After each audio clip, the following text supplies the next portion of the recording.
here are our first generation of Wagyu calves.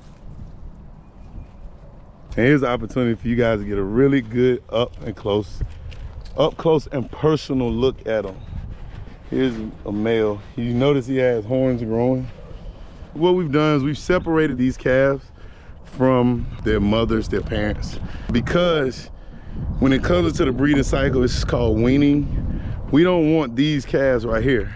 And there's some more walking up, nursing on their mothers. Their mothers already have been bred again. And so this will be our first batch of Wagyu calves that we've grown out, but they've already been bred. So they'll probably give birth in the next maybe 4 to 5 months. Usually all happens around the same time. They're usually all bred within a 30-day period. And so these guys are kind of like teenagers at this point. They don't really need their mothers to survive. They can fend for themselves, so they grazing.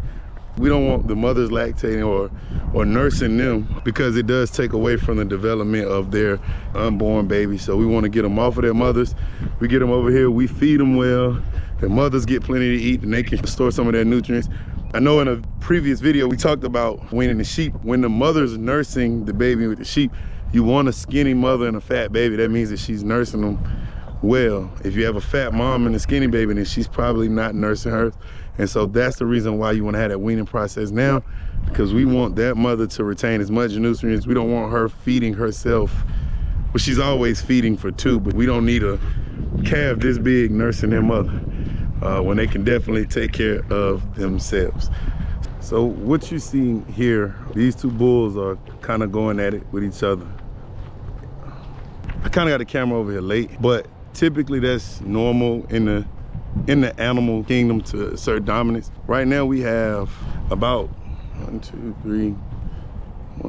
2, 3, 4, about 5 young bulls. So they're going to try to see who's the most dominant, who's going to assert themselves as the dominant one. And so you see those kind of fights, and they only last for a moment, and then it kind of ends. Here we go, we got another dust up happening.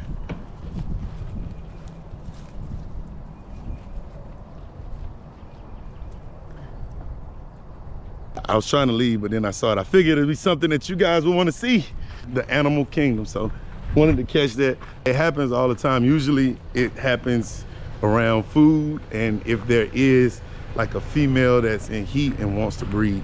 And so those are the 2 times you usually see the bulls bumping into each other whenever they're kind of like in close quarters. There's been somewhat of a delay in our fencing, partly because of the weather. So it's been raining, it's been really wet, and the issue is one of our corner posts didn't set very well. So this was the first one we put in the ground. You see we still have our string tied to it. I know we've been slacking, but you see how sturdy it is. It's not moving very much. You notice at the ground it's not moving very much, which is a great thing. That's what you want corner posts when it sets. You want the post to be there for eternity, for the extended life of the fence. So that corner post set well. We put 2 posts down here for a gate, and I gotta show you and kind of explain what happened and how we messed up. We get down there, I'm gonna show it to you. So here's another pole that we're gonna put in, and we're gonna place it here, and we're gonna run the wire from here on up around. Kind of hard to picture from being right here.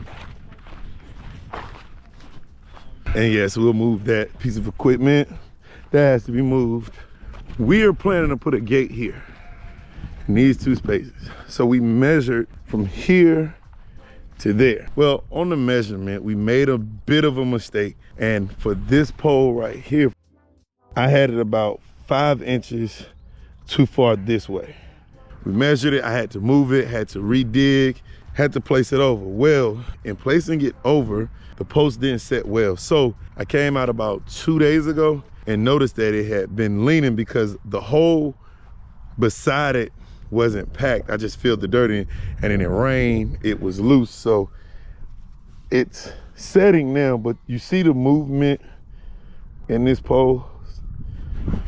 It's not a good thing. It hasn't set and it has rained. I'm waiting for it to set before we tie any wire and put any tension on it, because if we in fact put the tension on it and it pulls it this way, what'll happen is your pole will end up leaning and your fence will fall down and your gate won't work. It'll just be all bad. We're waiting on this post to set because that's gonna be a corner. This one, as you notice, it doesn't move very much. So we did a good job on that one. It's just this one that we're waiting on, and I repacked it. I'm gonna go check this last one down here. And once they all set, then that's when we can actually start fencing. We can do the job. It'll be great. I'm ready for this thing to be over with because it is a lot of work, but you have to make sure your corners are solid. Here's our other corner post. And you see that doesn't move at all. So that one is good. We're waiting on one to finish, and once we get that one done, our fencing can go up, which then we can let our sheep out and they can roam and they can have a happy, happy, happy life.